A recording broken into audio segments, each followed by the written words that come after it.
Good evening, my lovelies. Welcome. I'm Lady Creepypasta.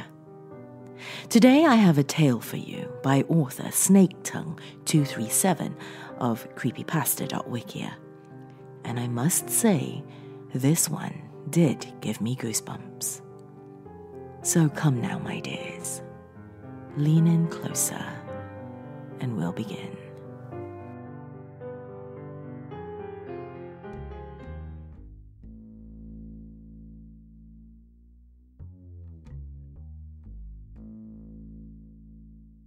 Hope didn't like being home without her parents. All of her friends did, and they all shared wild tales of what exactly they had done when their parents were gone.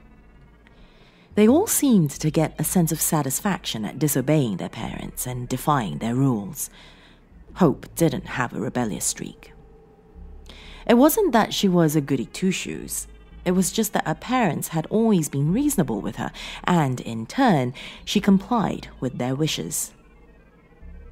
On this particular night, Hope's parents had gone out for dinner and a movie and probably wouldn't be back until very late at night. Hope flopped down on the couch and picked up her book. It was a novel by Stephen King. Before long, she was beginning to grow a little nervous. Her eyes flitted around the room. Seeing she was still alone, she relaxed a little before noticing the open door that led into the kitchen.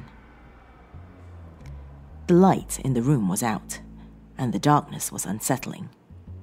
Hope couldn't shake the feeling that something inside the kitchen was watching her, perhaps leering with a sinister grin. Hope tried to continue reading her book, but kept getting distracted. At last, she finally got up and ran towards the kitchen door. She slammed it shut and drew back in one quick movement, as if expecting a hand to snake out of the blackness and grab her wrist. Needless to say, this did not happen. She let out a sigh of relief and even laughed at herself a little before going back to the warm comfort of the couch. Instead of retrieving her book, Hope simply grabbed the remote and flicked on the television. She reached over and turned off the lamp on the nearby nightstand before adjusting herself on the couch, curling into a cozy position. The television was displaying a rerun of the newest Criminal Minds. Hope swiftly changed the channel to the Cartoon Network. She had had enough scary stories for one night.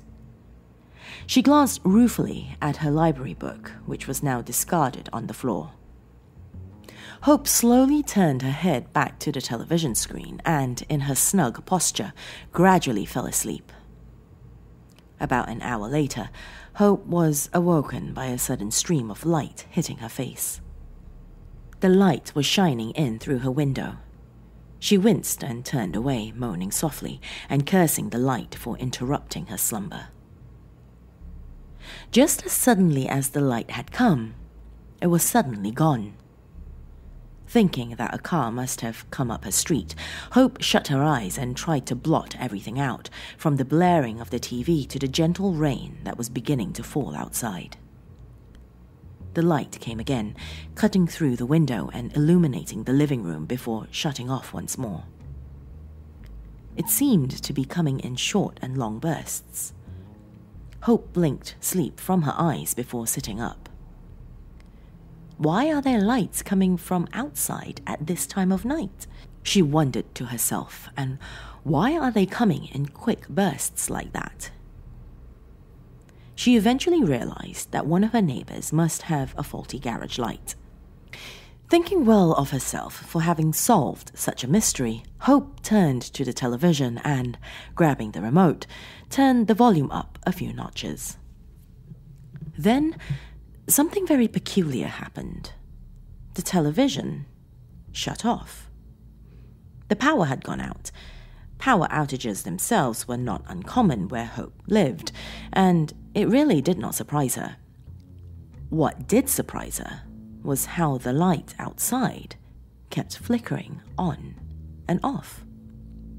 Hope realized that the light that was flashing outside couldn't be a garage light, now that the power was out.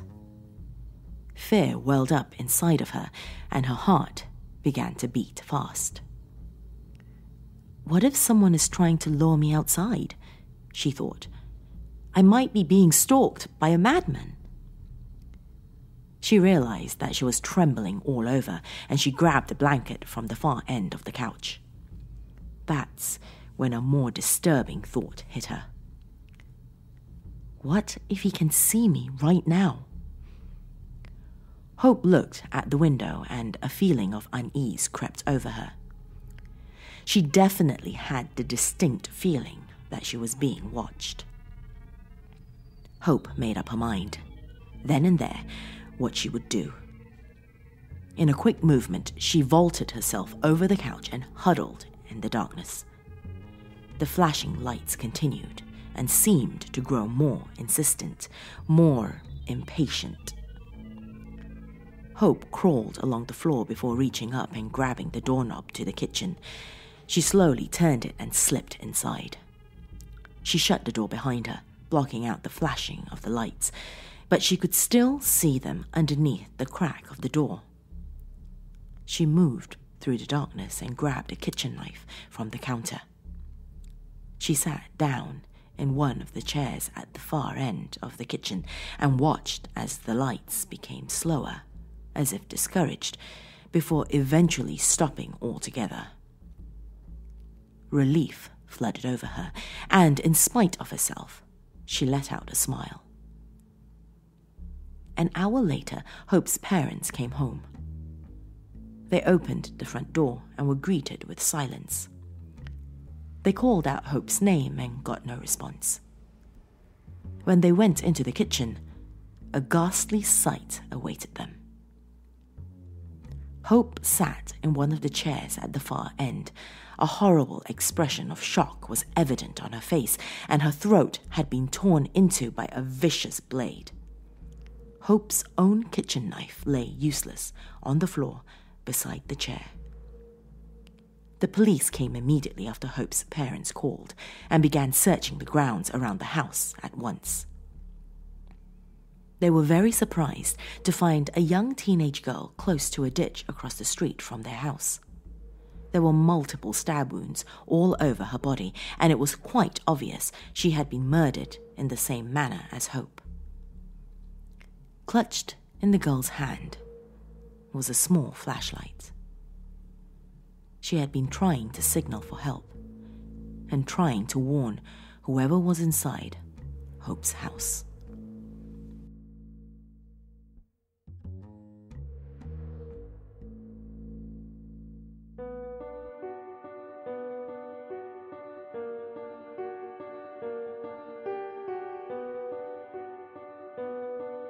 Thank you so much for joining me this evening, my dears. I always love it when you visit. If you are new to my realm, remember to subscribe before you leave, and if you are watching this on YouTube, click on that bell icon as well for notifications of new uploads. I'd like to welcome the new members of my dark family on Patreon. It is thrilling that you have joined us. If you are yet to become a member and would like more information on the benefits of becoming a part of our little family, go to patreon.com/LadyMcCreepster. You can become a part of us for as little as $1 a month. That is all I have for you this evening, my darlings.